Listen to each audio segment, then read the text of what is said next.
नमस्कार मित्रांनो, जय महाराष्ट्र। मित्रांनो, मुख्यमंत्री माझी लाडकी बहीण योजनेअंतर्गत बरेच बदल आता झालेले।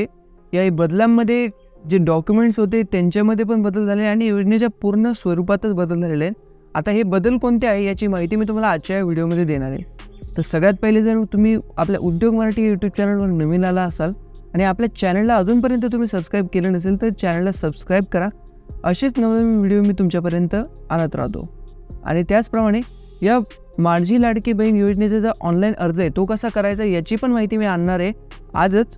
त्यामुळे आपल्या चॅनलला सबस्क्राइब करा म्हणजे तुम्हाला तो व्हिडिओ लगेच पाहायला मिळेल।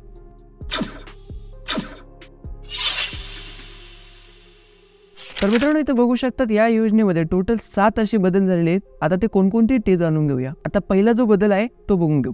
सदर योजनेत अर्जाची मुदत जी 21 जुलै ते 15 जुलै पर्यंत देण्यात आली होती ती मुदत आता वाढवून देण्यात आलेली आहे। आता ती मुदत 31 ऑगस्ट पर्यंत झालेली आहे, म्हणजे 2 महिन्याचा कालावधी आहे तुमच्याकडे अर्ज करण्यासाठी। आता हा कालावधी एकदम पुरेसा आहे, त्याच्यामध्ये तुम्ही निवांत तुमचा अर्ज करू शकता।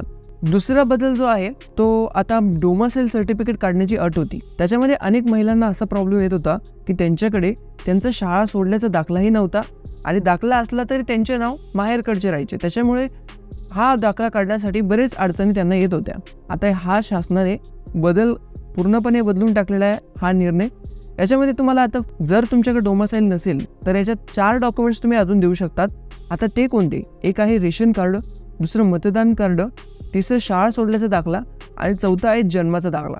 हे सगळे जे दाखले ते 15 वर्षापूर्वीचे पाहिजे तरच ते ग्राह्य धरले जातील। आता तिसरा जो बदल आहे तो आहे जर तुमच्याकडे 5 एकरापेक्षा जास्त जमीन असेल तर तुम्ही या योजनेसाठी पात्र नव्हता, पण आता हा बदल केलेला आहे की याच्यामध्ये 5 एकरापेक्षा जास्त जरी तुमच्या नावावर शेती असली तरी तुम्ही या योजनेचा लाभ घेऊ शकता।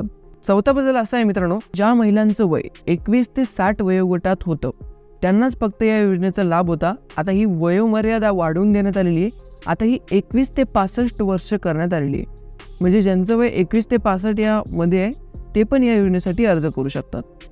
आता पाचवा बदल असा आहे, परराज्यात जन्मलेल्या महिलाला म्हणजे ज्या आपल्या राज्याबाहेर ज्यांचा जन्म झालेला आहे त्यांना डॉक्युमेंट्स थोडेसे डिफरंट आहेत। जसं की जन्माचा दाखला लागेल, त्यांचा शाळा सोडल्याचा दाखला लागेल आणि अधिवास प्रमाणपत्र म्हणजेच डोमासाइल सर्टिफिकेट त्यांना महाराष्ट्राचे काढावं लागेल, त्यावेळेसच ते या योजनेचा अर्ज करू शकतात।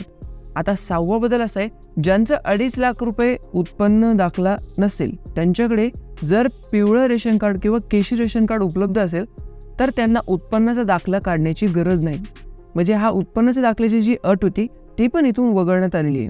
7वा आणि शेवटचा बदल असा आहे की सदर कुटुंबातील एका पात्र अविवाहित महिला सुद्धा या योजनेचा लाभ घेऊ शकते। अविवाहित महिला म्हणजे ज्या मुलीचं, समजा तुमची मुलगी असेल तिचं लग्न नाही झालं, 21 वर्षाच्या पुढे तिचं वय आहे, ती पण या योजनेसाठी अर्ज करू शकते। तर मित्रांनो, हे होते हे 7 बदल। आता ऑनलाईन अर्ज कसा करायचा याचा व्हिडिओ मी लवकरच आपल्या चॅनलवर आणणार आहे। जशी ऑनलाईन लिंक अवेलेबल होईल तसा आपल्या चॅनलवर व्हिडिओ येऊन जाईल। तर व्हिडिओला आपल्या लाईक आणि आपल्या चॅनल सबस्क्राइब करा म्हणजे तो व्हिडिओ आल्या तुम्ही तो बघू शकतात आणि अर्ज करू शकतात। जय हिंद, जय महाराष्ट्र।